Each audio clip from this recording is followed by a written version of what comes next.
So how's the weekend thus far for everybody? That's mad chill. Well, it wasn't chill yesterday. Yesterday I did some roughing, but loving it because Nice. it was crazy. That This referee life. You trying to you gonna progress with it, or you just keeping it recreational? Do you know? oh, just keeping it recreational. I do the guys leagues in the youth league still, but one of the fun things, I never knew about this story, but this guy was telling me about this game that he ref the previous day, and the game went to overtime where this guy hit the shot at the buzzer. So guy hit the shot Hmm. at the buzzer, overtime, and then the other guy gets mad because the shot went in or because there wasn't a foul call or something like that. So he slams the ball on the ground. And so they have to tee him up Yeah. right as like the clock expired. So then it's like, okay, what is the call? Is the call if he makes the free throw and makes then the game's over? Or do we still Yep. go to overtime and it's just that they start 2 points ahead or whatever, even though Was the game still like in play, or like did the buzzer already end the game at a tie before he got teed up? so yeah, so he hits the shot, buzzer, game over. Then the guy gets pissed, throws the ball down. So they shoot free Okay. throws. So you just start in the hole on overtime that's Yeah. supposedly even score. So it's Yeah. a crazy thing. Like I've never heard of that before. But um, I'm surprised they teed up, dude. Depending, he must have been very defiant with it or whatever. Because like nowadays, like you miss a shot or you foul somebody unintentionally and you're mad at yourself. You slam the ball down. Usually that doesn't, at least on like televised ish or whatever. They usually don't be teeing anybody up.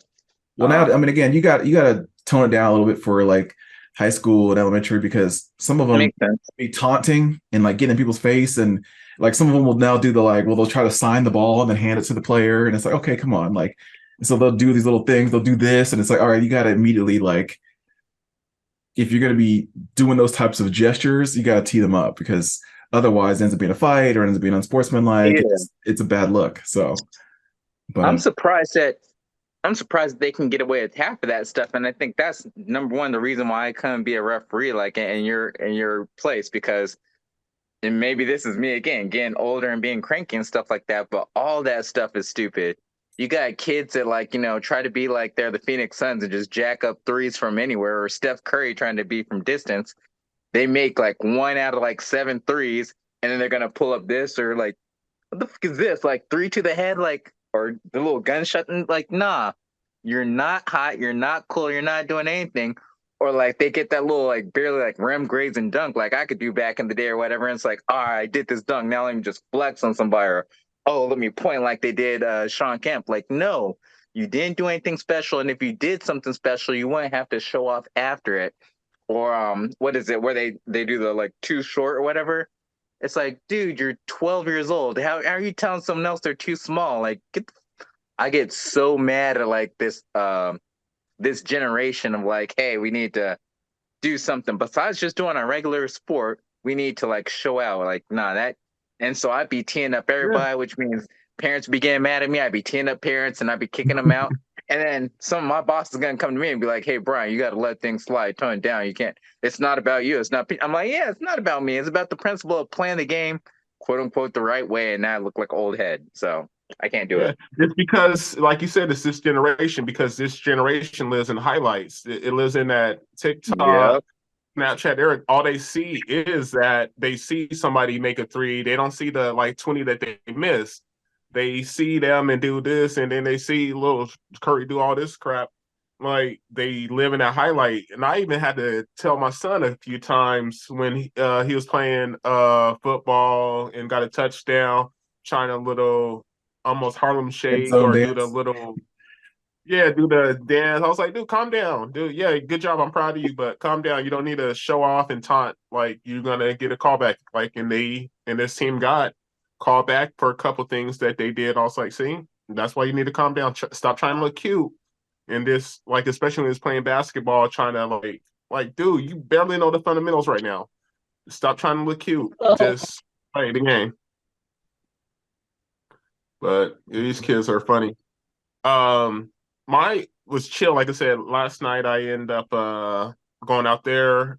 chilling for a couple hours, playing some dominoes. I haven't played dominoes in a minute. That was cool. Friday, I end up hanging out with old girl, even though we broke up like a couple weeks ago. I haven't told you, Brian. I told Harold. Yeah, we ended up breaking up like a couple weeks ago. Long story short, like she was married. She got divorced not too long ago, and I was like the first dude that she was been in a relationship with. All right. And it kind of like, and I like she had wanted me to meet family, all that stuff. So I met her family a couple times, been to like little family events, Dangerous. and it kind of like shook her a little bit. So she was like, "I'm not sure if I'm ready for this. Like I'm feeling you, I want this, but I'm not sure if I'm ready," kind of thing. Yeah, Kind yeah. of scared her. So we, cut it short, which is what it is. But yeah, Thursday night I hit her up. I was like, "Hey, you want to grab a drink sometime?" She's like, "Yeah, definitely, please." And so Friday, it was like we could do it tomorrow, Friday. So I was like, she's like, "Yeah." So we're supposed to meet up just to grab a drink and hang out.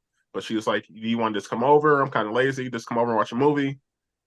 And so I was like, "Yeah." So I brought some snacks. We went over, watched a movie, had a drink. One thing led to another, and some adult activities happened. But Trip fail, uh, landed on you. Man, All right, so Shane. so y'all didn't break up. Y'all basically just slowed things down, or you took a well, pause, or that was the made first things a little time more we hung open. out. We left the door open. I told her, it is what it is. Like, if you want to chill and hang out, I'm down, but I ain't gonna slow my progress. But that was the first time that we hung out since we, quote unquote, ended things. All right, okay. How long were you actually like together? Did you ever like call it official at a certain point? Yeah, we were officials briefly. It was like less than a month that we were official. But it was, we were dating for about 3, 4 months or so. So it was, like I said, it was short.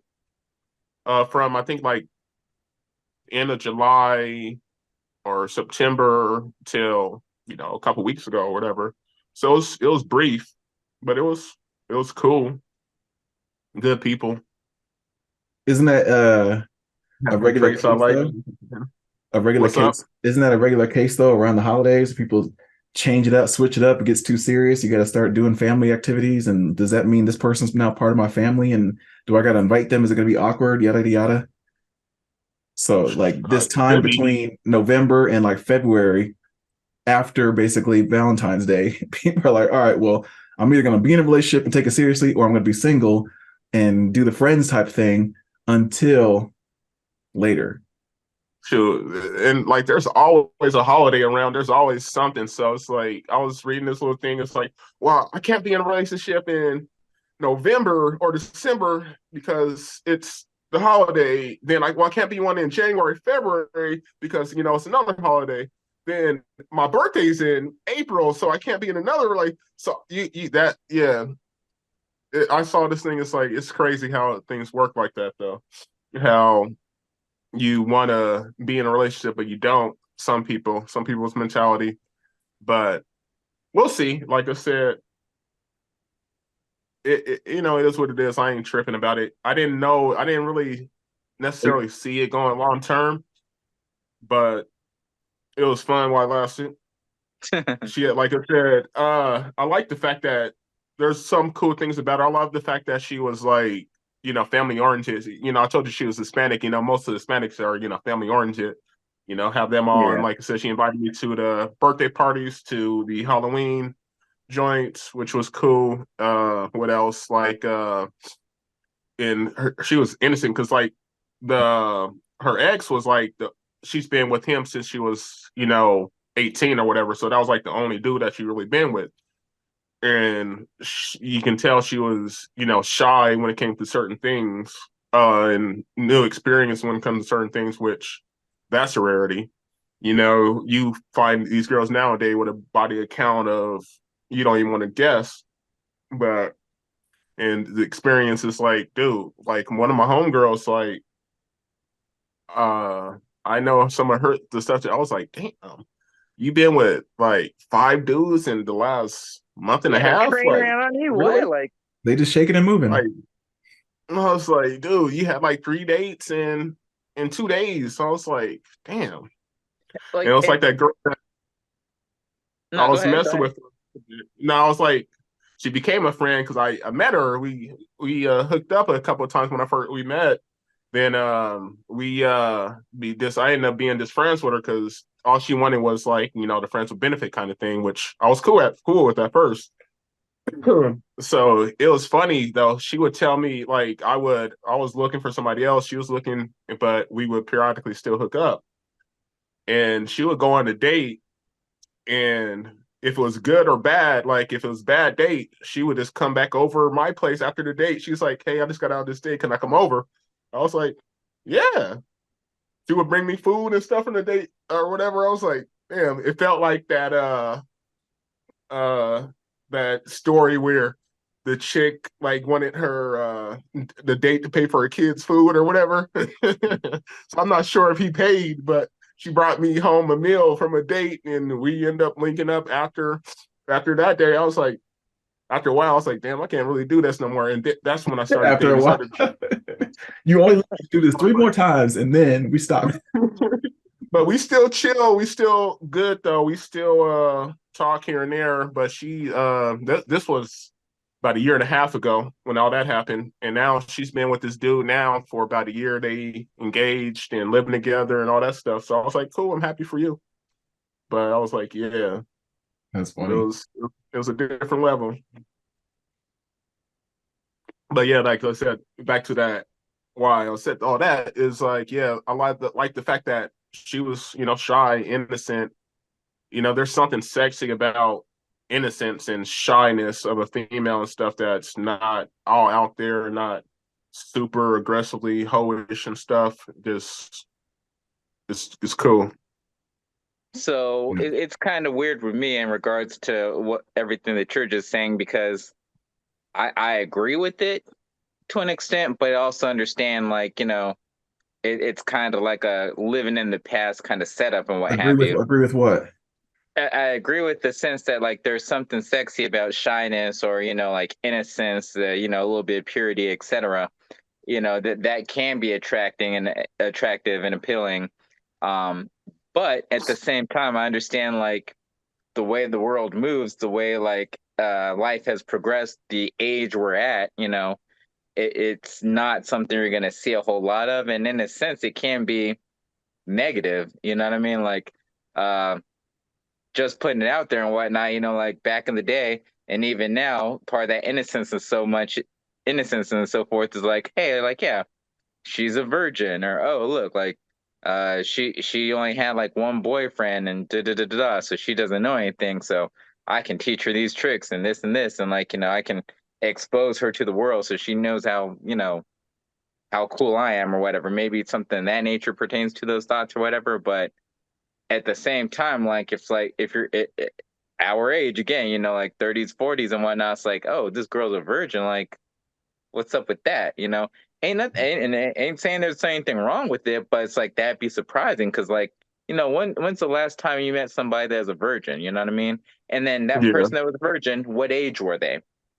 The only like, person that I know of that's like my age or older, or like mid 30s and older is is a celebrity, and that's only because like yeah, they're a celebrity, and it was the track star girl. I forget her name now, but she is in the Well, and Olympics. Venus, right? What, Venus Williams? Yeah, Venus Williams. Yeah, Now I know two apparently, because yeah, I did not know that she was a virgin. yeah. I That knew was like the AC big Green deal. was a virgin for the longest time before he got married, and it's like, hey, hats off to them. Like, if you're a committed person to that, that purity, you want to keep that, that's cool. That's what's up. It's just that there's not a whole lot of people out there Yeah, there in that for sense. So sure. they're more so like the Unicorn. minority. Yeah, the unicorn. There you go, right? And then Yeah, also it's and kind I'm of like, all not. right, like if you come back from if you look at it from yourself, it's like, all right, well, I've had this much experience, right? And you meet a girl that's a virgin, like, as great as that could be, or as appealing as that could be, I imagine in my mindset, it'd be hella frustrating because it's like, dang, okay, well, like we go on these dates or whatever, and like even if we get married, like I love this girl so much we get married. I'm sure I'd get over it. But needless to say, we get married. She's a virgin. She wanted to, wait till marriage. Now that we're married, we're gonna do stuff. It's like, dang, like, well, I'm a pro and I know what I'm doing. She doesn't know she's doing her work. She doesn't know about these positions. She doesn't know I like it this way or this is what I've been doing in the, you know what I mean? Like, so it's like there's an adjustment period that would be uncomfortable, I think, to an extent. You know, I feel like probably wouldn't have too many things in common with said person and everything. And so taking all that into account, and the main thing is again going back to the way we are now, like as far as girls like, getting it in like 1, 2, 3 dates, I kind of expect that that's the way it is nowadays. Where if you're feeling Yeah, somebody, it's like, hey, like why we waiting 2, 3 dates later? Let's like, like let's see if we feel this as well. Bam, or like right. there's you look on social media, you got girls that will just casually talk about like, yeah, like I went to this party and I had this train ran on me, and they don't say it with any like embarrassment Call. or shame. They say like, oh yeah, it was a good time, or oh it's weird or whatever. Like no, like it's a casual thing, like it's no Who even big deal talks or like whatever. that still? Yeah. I went to Maybe church not. today. I had a train ran on me. Yeah. Like, yeah. So But yeah, nah, so on that note, like, so I'm not knocking necessarily this generation as far as that to say that like she was better or anything like that. I just like you said, it was like a unicorn aspect where it's something that I haven't came across, which like I said was appealing to me. Not like I said, I'm not searching for that because I like I said, yeah, I'm not going to find that aspect again necessarily. I did meet one chick. I dated one chick when I first moved out here. A little after that was actually a virgin. I think she was like 36, 37. And the reason she was a virgin because she wanted to get married first, which obviously I'm not with her anymore, so that didn't happen. But she was a cool chick. We hung out and just things didn't work out for other reasons too. But like what else I was gonna say as far as like I don't think it was me like thinking like I'm gonna teach or something. I don't find that part luring or anything like that. I just like, hey, I just like, wow, okay. It's just what I thought was sexy, I would say, is just her reactions to stuff, that shy, almost embarrassed. Like she came over once and like, she's like, oh, I got a surprise for you. And, she went in the bathroom, changed, and came out with some lingerie kind of thing. And you can tell it was like she didn't really done that before. And she was just like, do you like this? Like, are you sure? Like, kind of thing. yeah, I was like, hell yeah. Like, nice. Yeah. yeah. Compared to like, I have females that came out and funded it, which, both can be sexy. When a female is secure in herself where she can come out and just do her little dance and do that, which, female lingerie in general is going to be sexy no matter what. But for the most part, if Yeah, you yeah. if you Lizzo in a lingerie, you're like, man, I'm good. But in general, a female coming out in a lingerie when you're about to do some things, it's gonna be sexy. But just seeing that aspect, just knowing that she did that for me, and just The effort, yeah, yeah, like the that, effort and the innocent and the shyness and her just like kind of like just blushing when she did it. I was like, damn, okay, you you quality.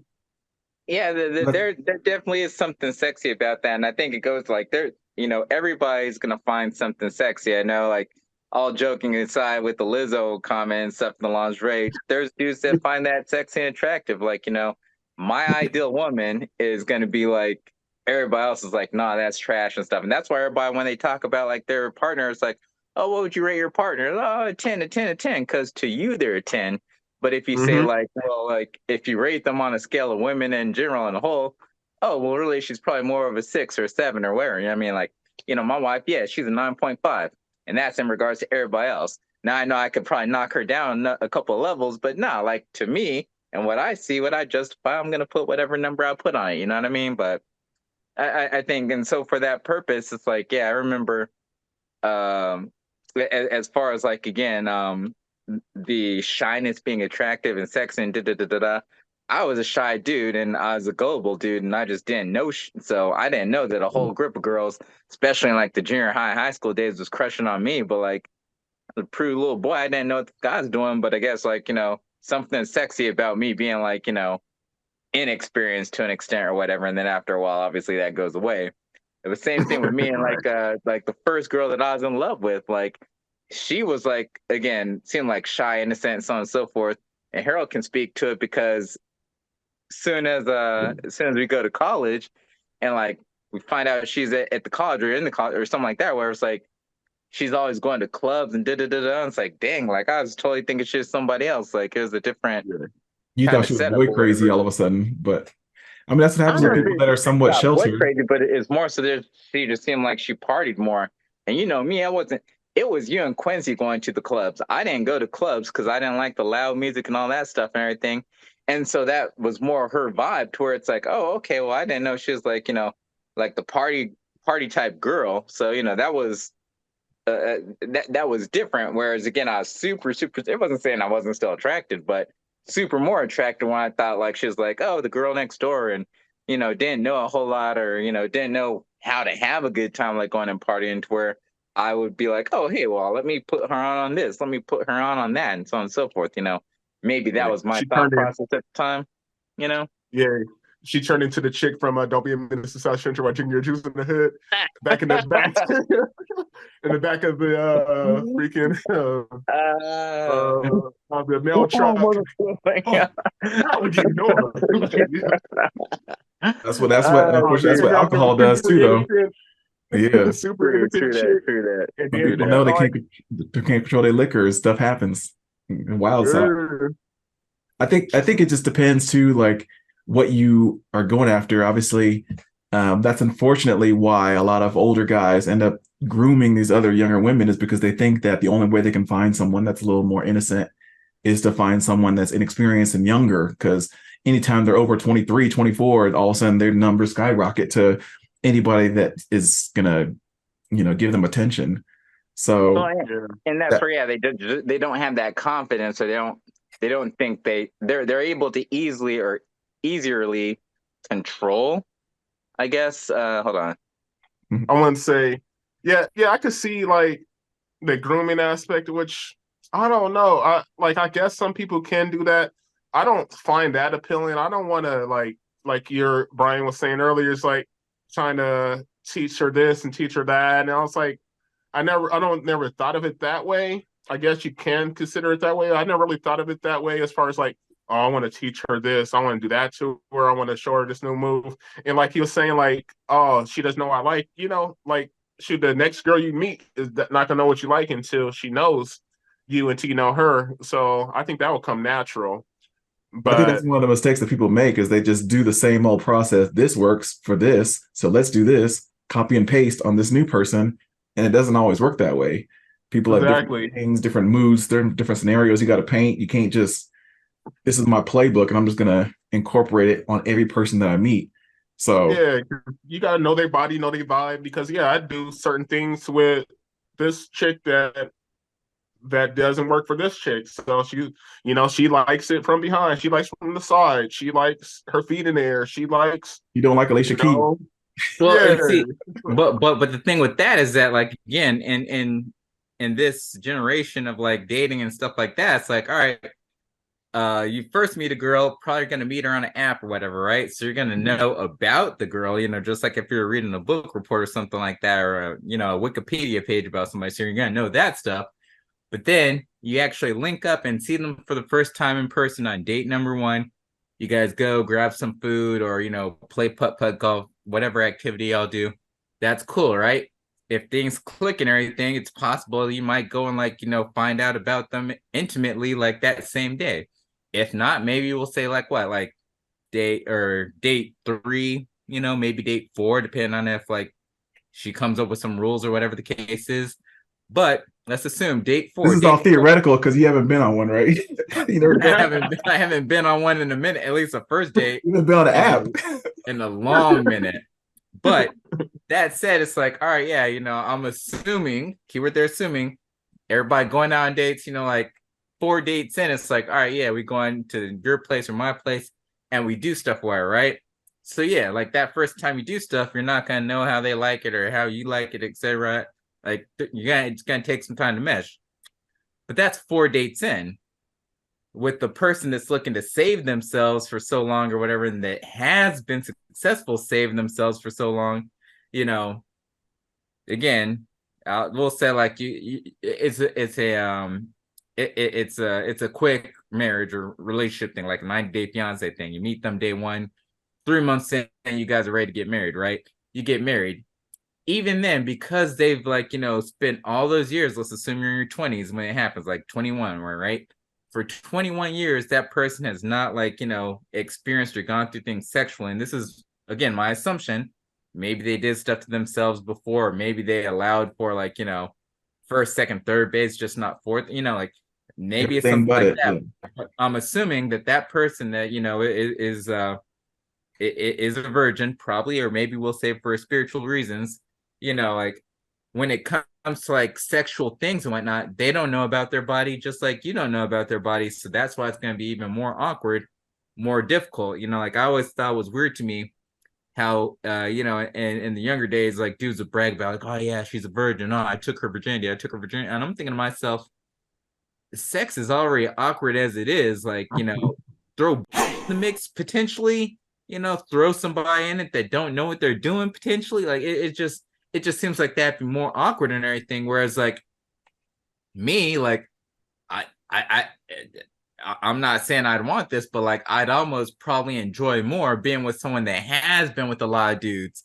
Like a girl that's like, oh hey, like I know, like I do this move and I'll make a dude in like 5 seconds. Like, I'm a sprinter. I'm not a marathon runner. So like if I can like get, over in like 30 seconds, hey, I'm a cool. sprinter. Like now that's just me getting mine. But like, hey, like if a girl knows how to like work that magic with me, it's like that would be cool. As opposed to like me, like, like, oh, that hurts. I'm sorry. I'm sorry. Okay, like, what about this position? No, no, okay, what about this position? Okay, Yeah, no. Hey, no, you're biting, you're biting, like, so it's just a feeling like, yes, I feel you, and that's why I say I'm nowhere looking or needing or looking for a virgin or anything like that. But yeah, I feel you. But shoot, there's females with a body count of 50 that don't know what they're doing.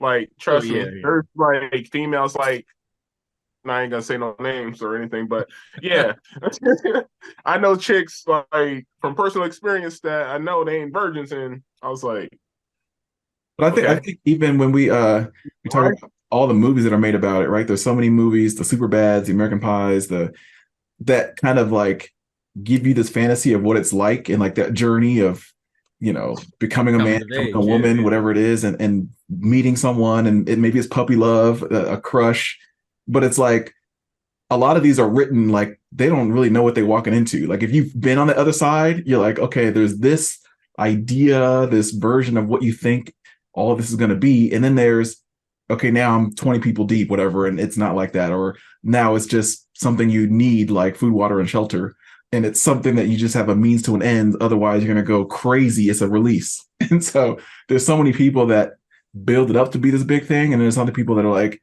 I've been there. It's not that special. Or I did that and it was everything that they say it was. And then now it's so commonplace and casual. Like the obsession over it is not necessary. So I don't know. It's always funny the way they portray it in movies to me. Since yeah, I know you're running low on time and whatnot. What were you gonna say about the Malika Andrews Well, so yeah, controversy? so like obviously there's some recent it's just been like again going back to what I was mentioning earlier where like the older I get the more I get like there's less things that like you find enjoyment in entertainment wise. You see that this is like sports. I like sports. Oh, you find out sports are rigged, or you see all the politics and stuff behind it. Oh, okay, I like movies. Oh, you see all the like complaints about money and the striking and this and that. Like there's all these things where it's like you grew up. It's like when you see your heroes and you find out like scandals and stuff about them. So now like you don't have any heroes anymore and stuff like that. It's kind of the same with entertainment as a whole. Like you learn too much about something that you really enjoyed and you see how corrupt it is or something negative, and it's just frustrating. And so that kind of ties in with the sports and sports media and whatnot. Obviously, the sports, like seeing more so how, again, they're somewhat rigged. That's annoying. But then when you have these, sportscasters or commentators, journalists, whatever, and like they used to report about sports, now they just report about the people playing their sports. So you hear all their opinions about, oh, I don't like this person, or I don't like that person, and blah blah blah blah blah. And obviously, everybody that's up and coming in the sports world wants to, be like a character. They want to be a Stephen A. Smith. They want to be a Stuart Scott. They want to be a Jackie McMullen or whoever else it is. And so a lot of these commentators will start having catchphrases or hot takes and this and that and so on and so forth. And one of those up and coming people for the longest time was Michaela Andrews. If you don't know her, that's good. But if you do know her, you probably know her for the same reason I do, which is that she is one of those people that, she's talks about sports and all that stuff, and she gives her opinion. But a lot of times she just goes in on like black dudes, like which most athletes are black dudes, Malika, yeah. especially in basketball and football or whatever, right? So the most recent things, of course, that people brought up was the fact that she was talking dirty on the Celtics coach that like had his cheating scandal or whatever. And then right after him, they hired another dude who she talked dirty about, like in his past when he was in college, some stuff that came up or whatever. And then the last popular incident was during the NBA draft, where like the second pick or whatever that got drafted, she had to bring up some junk about him that, again, he wasn't even charged with or nothing. It's like somebody killed somebody and they just happened to have the gun retrieved from dude's car or whatever, but wasn't his gun. He didn't get tried, nothing of that nature. It's just like, hey, I was hanging out with the wrong crowd at the wrong time type of situation. So she talks all this stuff about them, and like, people are kind of pointing out like, oh, it's just black dudes. You ain't saying nothing about Brett Favre and him stealing money from Mississippi, or you ain't saying nothing about Dana White and him hitting his girl. And then most recently with basketball, Josh Giddey, the white Australian dude, 21 years old or whatever, in the NBA, he got caught up with some ish in regards to an underage girl that he may have had some relations with, right? No charges, no nothing has come about just yet, but the fact that he's being investigated for this, typically that'd be something that Malika Andrews would, go off on. But did she know? And so that's where people are saying the whole thing about like, black, white, so on and so forth. And she's affiliated with ESPN, which is affiliated with Stephen A. Smith. So they've had their conversations and such. And that's why he goes on and he starts to defend her, saying, hey, like, she can't say things because she would have got sued and we're doing our job and blah, blah, blah, blah. And then just like, 2 days ago or whatever, apparently Von Miller, NFL player, of course, he had a scandal or situation with his wife or girlfriend or what have you, significant other. And he was, I think they had something police wise involved and so on and so forth. And now they go out, of course, Stephen A. and everybody's going to work on him, talking about like, oh, this is bad and he shouldn't be in the NFL. He should be locked up. Da, da, da, da, da. And it's like, yo, where was that energy for Josh Giddey with the underage kid? And, there's differences in each of these stories or whatever. But like as this whole and all this ish, like, primarily developed over a matter of like 2 weeks or whatever, maybe a little longer or whatever. But for me, it's just like, dang, like all this in your past history building up to this just has me hella frustrated with you. And I'm like, I just had to have a platform, which for me, this would be for me to say, Malika Andrews, you're a clown. Stephen A., you're a clown. I really wish we could go back to when ESPN just had sporting news, not opinions of people, because it's very annoying. And so if I didn't say it, I'm sure hella other people said it, but like, hey, I just got to see it myself, get my 2 cents out. I'll just say that, I talk her up to some of the other news broadcasters that I'm not really a big fan of. Not a big fan of Oprah. For the longest, not been a fan of Gayle King. There's a lot of unfair criticisms that they face towards their own. And maybe it's because they're the ones that are supposed to do the voice box of, higher ups and the people in power. So their voice also means more, but it just seems so contradictory to try to have to say something against your own people or the people that you may know personally or acquaintances you may have. Say that you can say something. You can say something negative about black people, but take that same energy and say negative things about, other races. And communities and such. And then also, you know, 50-50, do some split with it. You know, like all the negative stuff you say some positive stuff. The only time Stephen A Right. said some positive stuff about LeBron, for example, is like he gives that whole cliche, oh, he's a good family man, he has good children, he raised them the right way, da da da da da. But he's not Brandon Jordan. They'll just go in just dogging him, talking all this trash about dude, and it's like, why can't you just talk about his positive stuff and leave it at that? Why do you have to just use that as a buffer to allow you, know, bring down the dude? And that I see that a lot with a lot of different cases. And like you hit on the dot when you say Gail King or whatever, right? When Kobe passed away, rest in peace, you know, she had to bring up his situation. Not saying she didn't need to, but I mean, like, you could have did that at a Why? later period. Yeah. You didn't have to do it then, you know, like why? Like, yeah, like it's just like, yeah, stuff like that happens with a lot of commentators and analysts and stuff like that. And maybe it's just because I was younger at the time, but I feel like when I was a kid, like, you know, when we were growing up in the 80s, 90s and whatnot, like maybe 2000s somewhat, but it seemed like it was, hey, we're going to give you the information and you can go with it.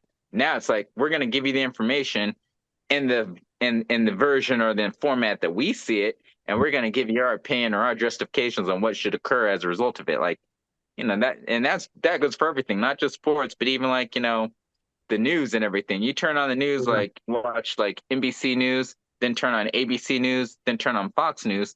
You're gonna hear three different stories. It's all the same thing, but of course they have their way of like The telling it. So rundown. you know, Yeah, it just because gets it's you're freaking trialed by the media or by the public now. It's just like everything is like, hey, let's put it in the public eye. Let's do this. Like even the like I said, same I feel the same way about Gail, Oprah, even like the Breakfast Club, like how they talk yeah, about certain people, certain things, and then you know, and they put a clip. I stopped listening to it, like used to listen to it here and there, but you can tell they edit certain things and they put certain clips and like of this person said this. So I was like, well, are you gonna play the whole story to get the foundation of it? Like to like, oh, I understand why you said this. Like you Footnote. understand why you said that because you didn't play the whole dang part. You only played that one small clip just to incite people and stuff. It's yep, ridiculous.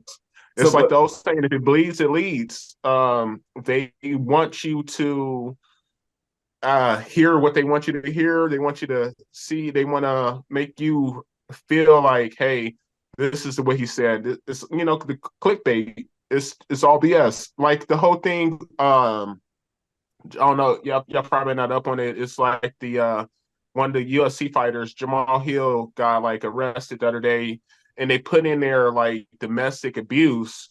But and when they read the whole thing, it's like he got in a fight with his brother. But they put that word domestic in there, so now there's all these memes going out there like, oh, he's a spouse abuse, he beat his wife, or whatever. But yeah, people are not reading the whole article. the All they hot read is that takes, one word, domestic, and the yeah, that domestic that abuser. clickbait, Like, yeah, dude, it's nothing like that. It's like, oh, he got a fight with his brother. How is that domestic abuse, or you know, quote unquote? You can't. I guess you can call that if they live in the same household, but that's not the ideal that's of not it. what It's everybody looks at. When you hear domestic abuse, it's like dude beats woman. That's the only yeah, thing you look at, right?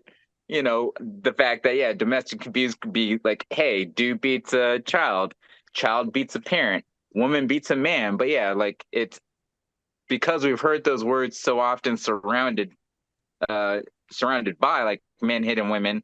That's the immediate thing you jump to. So yeah, I could say I'd be so mad if you know that's what happened to me. People saying all that, you know, like and when as you it's mentioned, it's ridiculous. his brother. That's just a family fight, and that ain't even. I mean, come on now. Even I don't care Yeah, how old you are. Like you fighting your brother. Like you know, it's how many times has that happened before? You know. it should happen. yeah, I think one of the things that people will commonly say, especially if you talk about the Malika Andrews, is that they're forced to be on television every single day or every single game, and they have to come up with a hot take maybe in 30 seconds in a minute. I wonder how many of them know what their voting record is or what their record is on how they treat black players versus white players, how they treat scenarios that are protecting the establishment versus protecting the people that are, the minority groups that are trying to uprise. Like, do they actually think about that, or is it kind of just in the back, I think it varies from subconsciously? person to person. I think some of them they know they're doing it and they're doing it intentionally because hey, that's going to get them ahead. some of them are doing it. They don't necessarily want to do it, but they know they're doing it because, hey, this is the company that pays my bills. And in order for me to get ahead, I have to do it. Some of them are maybe Yeah. just clueless and yeah, they haven't looked into it that much because, and I think that goes across the spectrum with black people because there's black people that, like you have like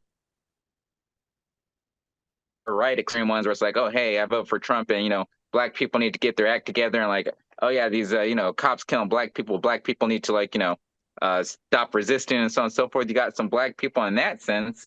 And then you have black people that are like, nah, like, like, hey, everyone's against us, like, yeah, like, oh yeah, this person made it successful, but that's because they sold out, and you can't make it in this world because the white man's trying to keep you down. You have that far Left. perspective as well, too, so it's like you got those two different sides and you have everyone in the middle. And I feel like the people that are on ESPN are like in different levels of that. You may have like Malika Andrews, maybe she's just doing what they're telling her, reading the teleprompter and stuff like that, and going in on black men because like maybe Disney or ESPN or whoever else thinks like, oh, that's what the society likes to see. It's okay to like, again, show a gangster rap music with black dudes talking about killing like each other and so on and so forth. But it's not okay to show like, or we can't like advertise, black people showing uplifting music about like, knowing their history and so on and so forth, conscious rap versus, gangster rap, and that's the same thing with sports. Okay, we can show like, these great athletes and their great plays and stuff like that, but we also need to show them as animals when they and pillage and all this and so on and so forth. Oh, the white guys, oh, no, we got to show them like making successful plays and stuff like that, but we don't need to bring up their negative parts because we need to have white heroes. Maybe that's like the agenda, but I don't think like everybody black that's on ESPN is about this way, or everybody that was on ESPN that left ESPN is about it that way. They're all like sprinkled in on the spectrum.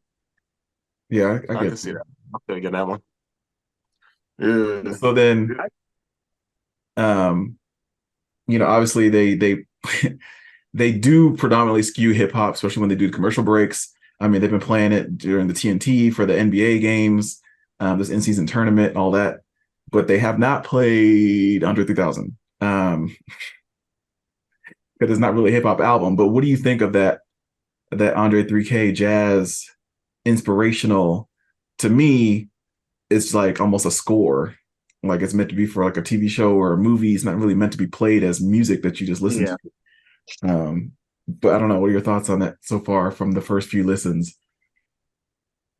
Well, I only listened to it once, so I'll give my opinion on that in a moment. But yeah, what you got, Quincy? What's your thoughts on it? Actually, I haven't even listened to the whole thing yet. I listened to like that one track, and then the one track that I sent you guys where Jake, not Jay, but Lupe did the Lupe jumped on it. So I listened to like it's like I said to me, it's like jazz. It's just something just to listen to and vibe to in a certain mood. It's not like, hey, I'm gonna bang this and like, okay, this is you got to be in this like calming mood and like, okay, I appreciate it. Like, of course, I appreciate anything that a good artist that will put out. Like, if you putting out some quality, something that's meaningful to you, not just don't putting stuff on there to see what sticks on the wall just to get that money. Like, if you're not doing all that, just throwing stuff to throw stuff, I appreciate it. So, but yeah, but I don't think it's gonna, like I said, obviously it has no lyrics, so it's not gonna be like, hey, a banger that I can just vibe to in a car, especially with the melody and the beat to it. It's not like it's like, boom, Yeah, so, yeah. But I mean, I just don't appreciate this being an album because I think, especially if you listen to like Robert Glasper, if you listen to Terrace Martin, if you listen to all these like predominant people that do jazz still to this day, and almost do have like maybe a hip hop flair to it, it's meant to be like, especially in jazz, it's meant to be done a unique way for the audience that one time. You don't re-listen to the same jazz ensemble every single time because probably different drummers, different bassists, different people that are composing it. And it's going to be more improv and more freestyle. And so each time is going to be different. If someone asks them to play track one of his jazz flute album. Like he's not going to do it the same way. It's not going to sound the same way. Yeah. His flute is not going to be tuned the same way. It's like it just doesn't make sense. It's not a rinse and repeat like R&B, hip hop, soul, jazz, rock is, you know. And so it's weird that he put it together like that rather than having some type of live performance on YouTube or something like that at the Blue Note or at one of those prominent, you know, jazz concerts. I don't. It just I could see that. I could see that. But yeah, I feel you where you're coming from for that because again, it's not meant to be like that. Yeah, it's meant more to be like a one-time thing. It's just like appreciate it once. But hey, you never know. It's like this could be. It's like a freestyle aspect. You never know. He could be doing something new, and even if like shoot in the next 4 or 5 years, everybody could be doing something like that. Where oh, this is new. Like oh, this is a new freestyle. This is a new beat. I'm gonna create this while I'm creating it for the new people. One take and do it like this, but and just appreciate it. Compared to like, hey, I'm gonna not be able to say that verse again, or not gonna be able to say it like I did. I'm not gonna be able to have that same vibe or have that same beat because I just made it up as I went. So, like I said, that's how hip hop started. That's how, people just beatboxing, making up stuff, and then making up lyrics. You're not going to be able to create that exact moment again at that time until they started to with, the instruments and this and like, okay, now you got to play it the same way. You got to record Yeah, that. You got to keep playing it right. the And same their exact lyrics and way. everything. Yeah, Yeah. exactly. So Yeah. eventually he can do that. And once because like he was saying, like I was doing some looking at some interviews, he was like, that it was the first time he actually played that instrument a couple of times. It was like first time he grabbed that flute and started playing it. So the first time you create it and grab it, it's gonna have it happen the same thing. Like the first time somebody grabbed the piano, that was the first time they made that beat or that piano note. So until he, redivinish it and keep doing it and keep doing it, it's gonna be new.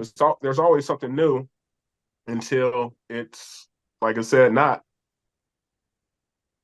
Yep, I Yeah. get that. Well, like for me, like it was the entire experience I think would describe as weird. And by entire experience, I mean like everything pertaining to this album.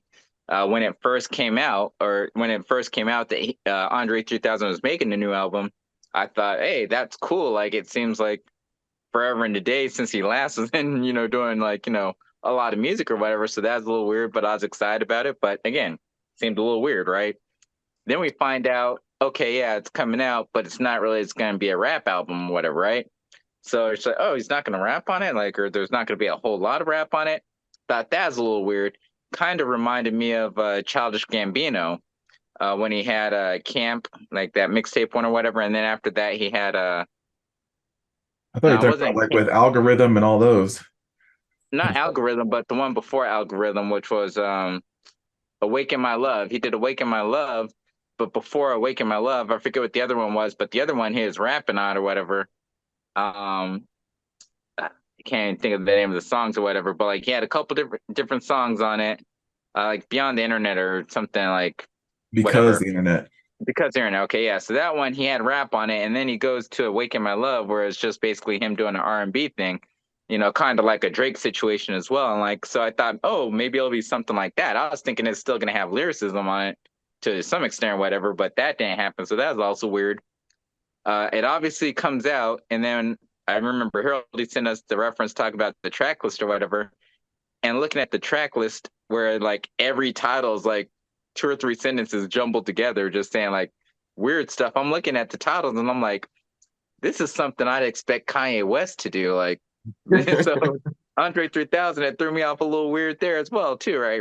Weird. Finally get the album, download the album. Only played it once, and I played it like one full day basically is like me just doing everything. Like if I was like chilling watching TV or like had my computer on in the background, whatever, I was listening to it in the background. When I hopped in the car, I was listening to it in the car and stuff. And so like I just listened to it like that day. And I say I only listened to it once because the songs, as long as they were, they kind of, at least for me, seemed like they kind of like flowed into one another. So like you don't know where song two ended and song three began, just kind of like went through or whatever, right? So that was weird to me. and I didn't dislike it.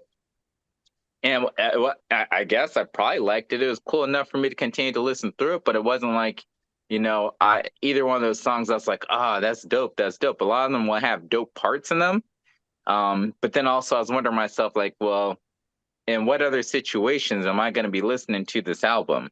You know, only when I'm driving or it's just background noise. It's not like I'm getting ready to go to a game or I'm getting ready for work, I'm getting ready for a vacation, whatever it is, and I need this music. Like, oh, it's gonna hype me up or it's gonna put me in a mood, like. So Well, that part that's of it why in regards to jazz threw me off. I mean, I guess people mocked it as calling it elevator music and all that stuff. But it's weird because Lupe tried to do some kind of improv style, rhymes over it, but it doesn't necessarily even have a bass line to it. So it's hard. It's almost spoken word on top of it. It doesn't even come off as Exactly. rap. But I think so. He was even struggling to try to do that. So some people could try to make it good by adding more to it and like, oh, this is an unfinished product that maybe we can add some lyrics on top of, but I don't think that's going to work. But I think when you try to equate to something and you love talking about Kanye, 808s and Heartbreaks was something that people rejected at first, and then it grew on to someone saying, that's like a classic type of pivot. So I don't think it'll ever be in that realm of people being like, 808s and Heartbreaks not my thing. He should have stuck with what he was good at coming off of, graduation and late registration and all that stuff. They didn't know that My Beautiful Dark Twisted Fantasy was coming soon, but to just reject that and now say like, no, like just the vibe that sets kind of just mellowing out and having more of a melodic feel. People really appreciate that album now. And I don't know if people will really appreciate this album even 5 years from now, a year from now, to say like the Andre 3000 did it. I'm going to go back to that.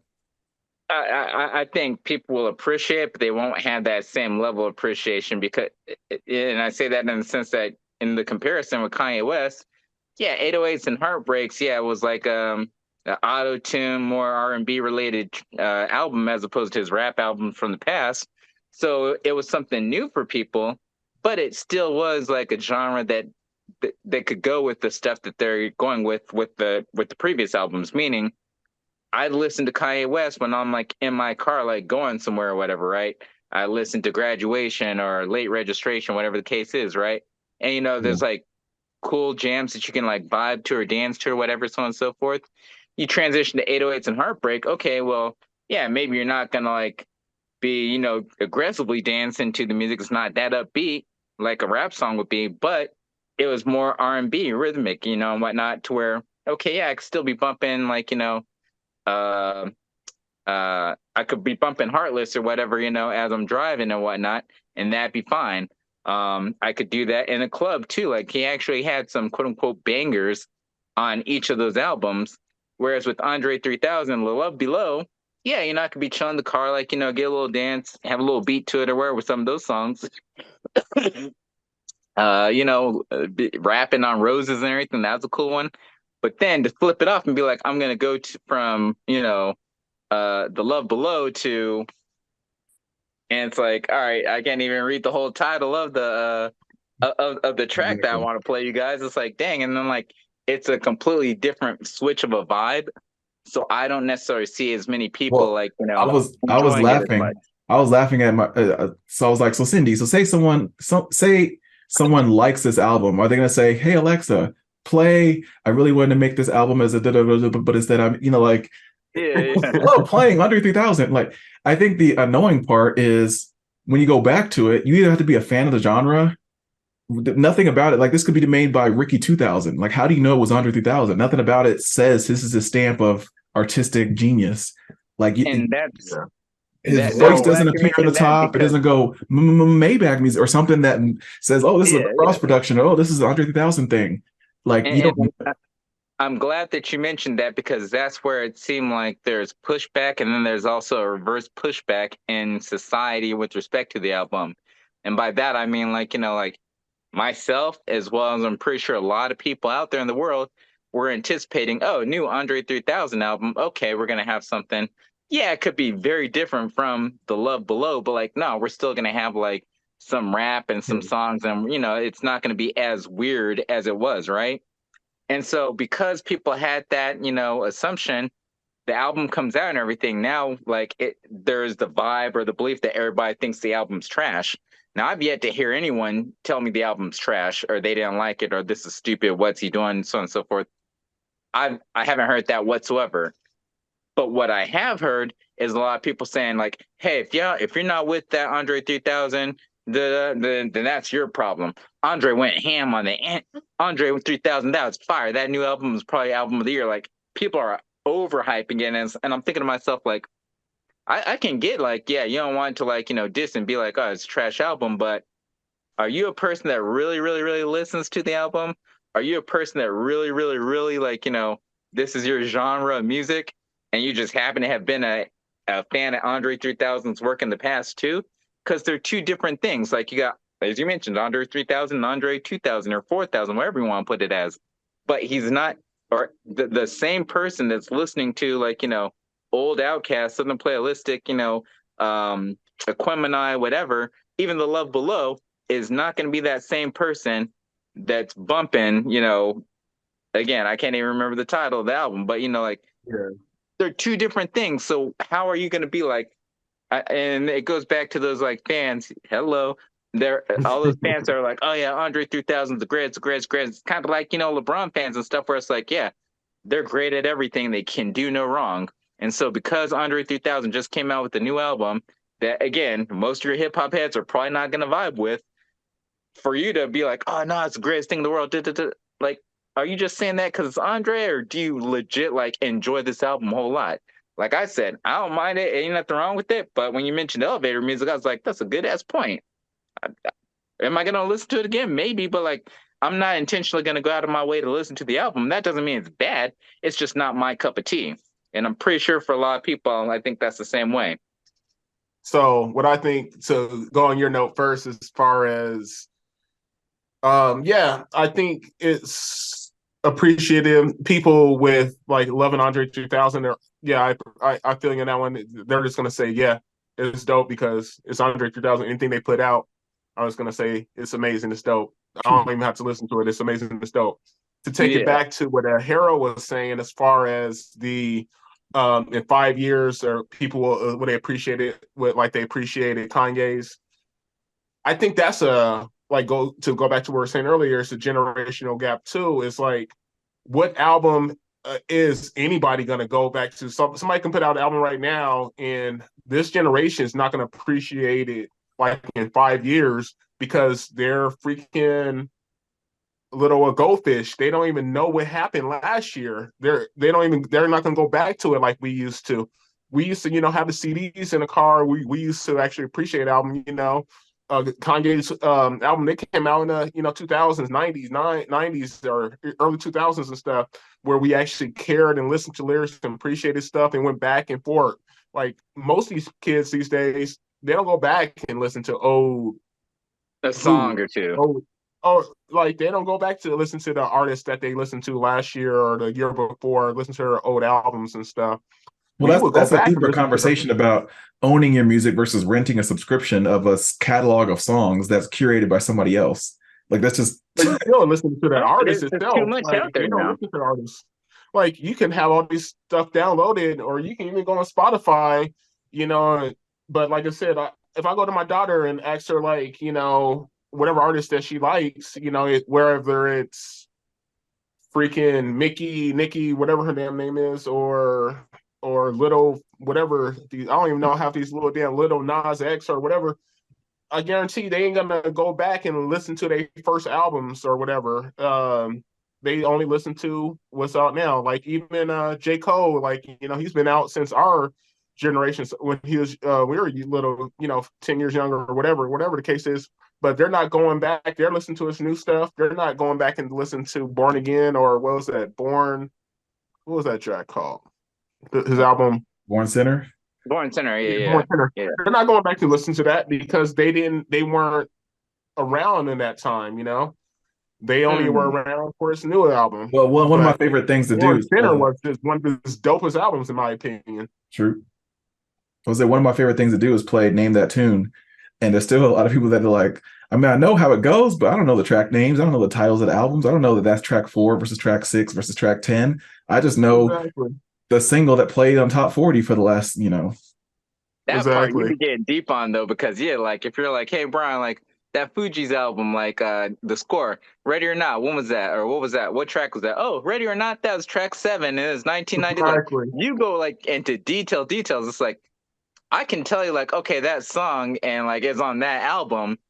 I don't know what year, like the 2000s especially, that shit's all jumbled to me. Like I don't know what came out in 2002 versus what came out in 2007 or 2006.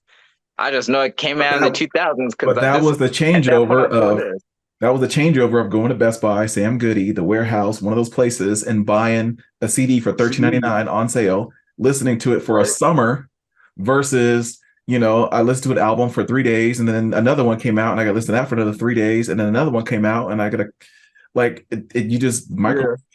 And so Yo, Yeah. Because I used to so know all so that. Now I can't even tell what's album this. Like back in the day, like we were saying like the Alicia Keys joint, like her first album, like oh track 2 that was dope, that was Girlfriends. Oh track 4 that was Fallen. Track 5 that was If This, like blah blah blah. Like oh that track 9, I forgot the name of it right now. But yeah, like I used to know every freaking like track and I wish yeah, I was like, dude, I'll put it on track 7. That's blah blah blah. Like put it on her second album. Put it on this. That's blah blah blah. Like now, shoot, I you don't have that. Like most cars, all these new cars, they don't even come with CD players anymore. Who what's a CD? CD is like a freaking record, like a dang 8-track and stuff now. Like I still have like a case of CDs. So it's just like I got a case of freaking DVDs. I got like 300 DVDs over there that's collecting dust. But because it's not the same anymore. It's weird. But I used to love knowing like I put on an album, put on a CD, and just like okay, I knew every line, every the name of every album, the name of every track. Now, shoot, I can't even say it. It sucks. It's like with the phone numbers back in the day when I was before cell phones and all that stuff came out. yeah. Like I knew everybody's. I knew my aunts, uncles, grandmas, moms. I knew everybody's phone number. I used to be at a phone page. My mom would be like, "Hey, what's auntie's number?" I was like, blah blah blah blah blah. I was like, I would know now. Shoot, I don't even know. I barely know my number. Like, I can't. I don't even know my mom's number anymore. Like, cause she just changed it. Like, I made sure the kids knew mine. So the daughter, when everything happened, like she remembered my number and the ex's number. So just in case something happened, emergency and stuff, especially because she didn't have a phone at the time or whatever. But Yeah. now, like, it's ridiculous. Like, you don't retain that same energy, that same intellect to a certain extent. It feels like A lot of it probably though is brain that cell. there's just too much out there. They have like music upon music upon music because everybody and their mom can make music now and they can get out to the world now. So I think that goes back to like the kids are just like, yeah, like they don't listen to old Drake or whatever. Like even if like they loved a song by Drake when it came out, like, in 2012 or whatever, right? Because that track that came out from Drake in 2012 that was fire, Mhm. he's had how many tracks that have been good tracks since then, and like the short attention span from kids nowadays, I think, or just our generation, every generation now or whatever, society, I Yeah, guess. It's I hard for guarantee. them to like go back. And every once in a while, yeah, maybe if it's their favorite artist, they'll go back and like, play whatever and so on and so forth. But a lot of these kids, I think they don't have a favorite artist. They have a favorite artist at the time because the Exactly. Migos used to be fire for everybody. Everybody used to love the Migos. Then it was Lil Uzi Vert or whatever. And then after Lil Uzi Vert, it became this person, that person, and now uh they got that dude that I don't even know his name, but uh he has that song so you mean da da da da da da da da da da da you mean da da That da doesn't da da help. right? Like no, but like that's how the song goes. It's like what the fuck you mean, I guess is what the name of the song is. And I'm like, who is this? Is this Future? And no, it's not Future, it's somebody completely different, but like, has that Sound just Future kind of okay. vibe. And so they just go with that and everything. But going back to everybody more so listening to music, not having albums or like, remembering the nostalgia back in the day every Tuesday going to the warehouse or going to Best Buy when they release the albums and so on and so forth. I don't know how much you guys read, but if you do, this book right here, How Music Got Free, is a book I recently read, which was dope because it talks about like, the whole Napster and Kazaa and LimeWire days and downloading MP3s and so on and so forth. So it is a good like little nostalgia kick, and like it's kind of interesting to find out, oh dang, that's how like, all these albums in the 2000s leaked as early as they did. I remember like the Eminem show or Nelly. I don't think it was Nellyville, Nelly Bill. It was Country I feel Grammar. like no, it wasn't that. It's like whatever his second album was. I'd want to say, or whatever second big one, but it was a big one that he had. Um, Scarface. I forget what his one was, but like there's a couple of albums where they touch on where it's like, oh yeah, that one first released this way, and like I guess it related to like this dude, this black dude that worked at the factory where they made the CDs. He figured out a way to like like Whoops. get one of them CDs out, like and then he'd put, or he was able to work with some other like computer guys, put it on the computer, and we're sharing all these albums that were leaking like 2-3 weeks before the CD actually got into the Oh, the stores and everything for you to buy. this one, yeah. And then they talked about how that kind of also influenced like more music going to streaming much quicker and stuff. And that's when, yeah, like basically, the CD died because, especially like our generation that was a little more tech savvy. It's like, oh, okay, so you mean to tell me I can, spend $400 or whatever to get an iPod at the time, iPod Shuffle, they can fit 300 songs on it versus me having like, this big ASS CD case where I have like, sleeve upon sleeve upon sleeve about like 40, 50 CDs. Yeah, back in that time, when we only had like 40, 50 CDs at like, uh, 10 tracks a pop, like, so, okay, yeah, you got 400 songs you can choose from, but the process and the labor to actually switch from one to another, that took effort. And that's probably why we did, or even with they taking effort, we got more accustomed and more familiar with Mhm. specific albums that we like the most because we probably played those the most versus having to go through all that effort to shuffle through Mhm. everything, so True. there's more like, there's more Mhm. feeling or more guts are like, experience with CDs and like older albums as opposed to this generation where It's it's like, just too yeah, easy. like, well, yeah, I have Drake's whole like, catalog on this little stick or whatever. And so when I put the shuffle on my mix, it's not just shuffling through 11 songs, it's shuffling through 400 songs. It's like, all right, yeah. So it's Right. easy for them to like, jump from the old stuff to get to the new stuff and kind of forget That, about the old stuff as hot as it is. that's a good Talking point. about that. Go ahead. Yeah, nah, go ahead. No, I was gonna say, yeah, that's a good point too. Like, yeah, it's just too easy. Like, yeah, like I said, I would have the same CD in the car, for a whole week compared to, having a MP3 or this Spotify or whatever, where you can listen to multiple songs, multiple artists within minutes and stuff. Like I said, it's easier just to leave that track in the car compared to like, oh, I'm gonna take it out, search through this 100 albums, like what do I want to listen to? And I'm just gonna put it back in. I'm just gonna listen to this another day.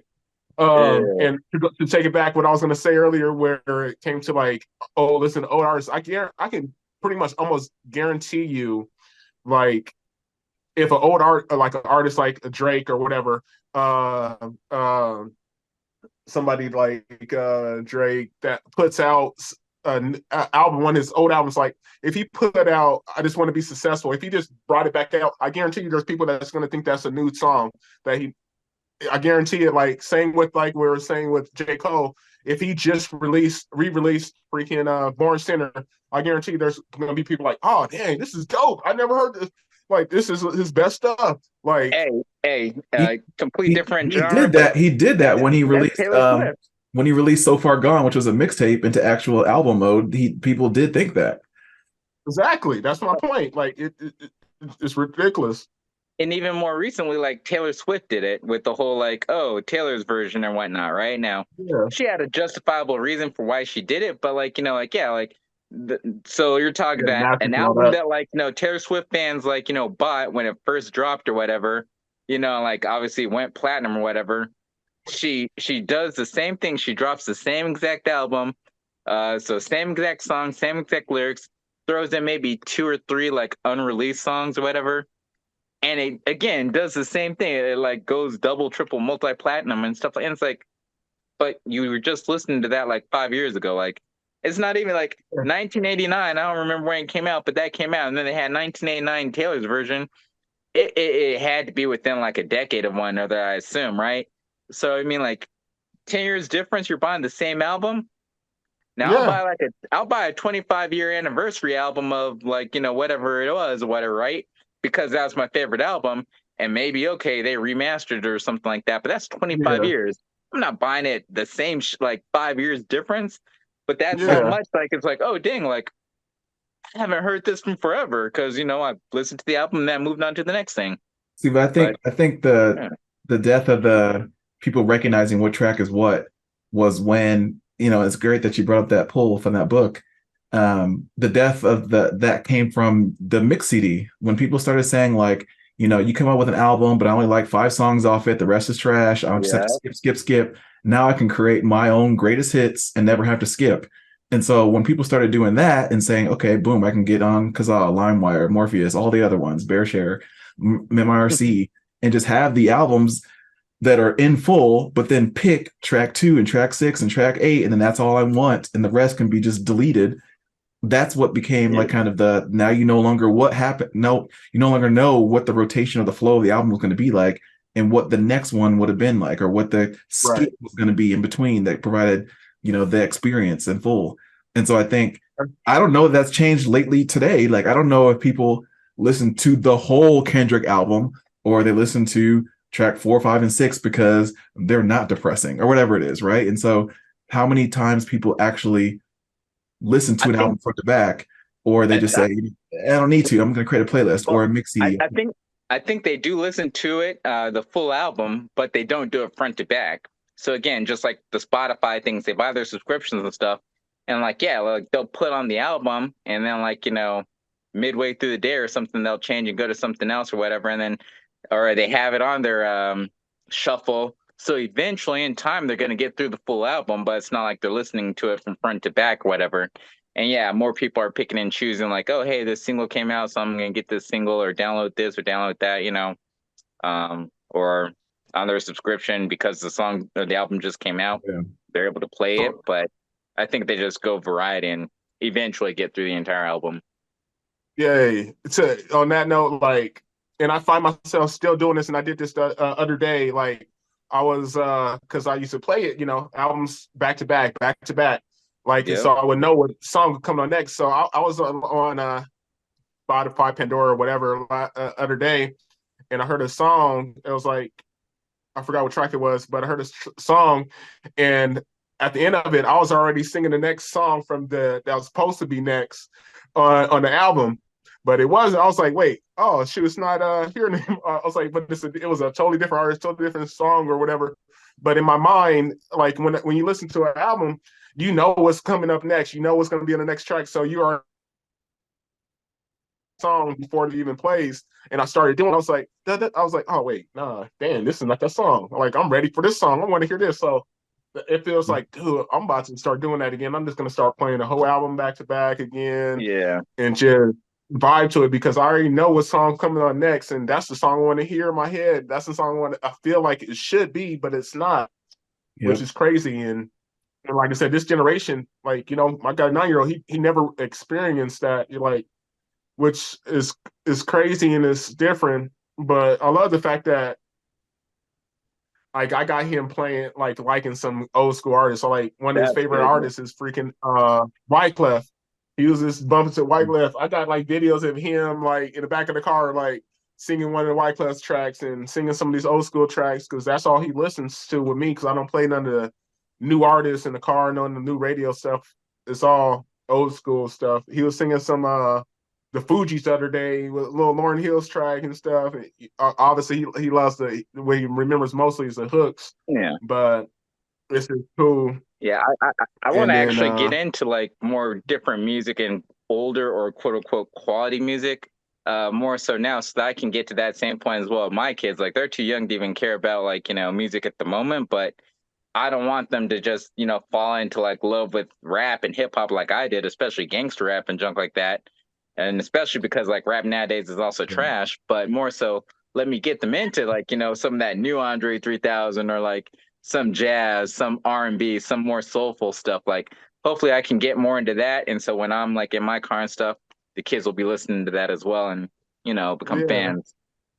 And That's good. and they mirror, at least most kids, pretty much all kids. They start mirroring their parents. They're liking what you like, especially True. if that what they experience, and they see you happy. They see you singing this song and like playing with. I used to like play with the kids in the car when when the track would come on, and I would mess around and change the lyrics up a little bit, like with the 7 o'clock track from Usher of like it's 7 o'clock. Like when I used to always say that part when he started rapping his he called me USH. I'll be like, they call me Yeah.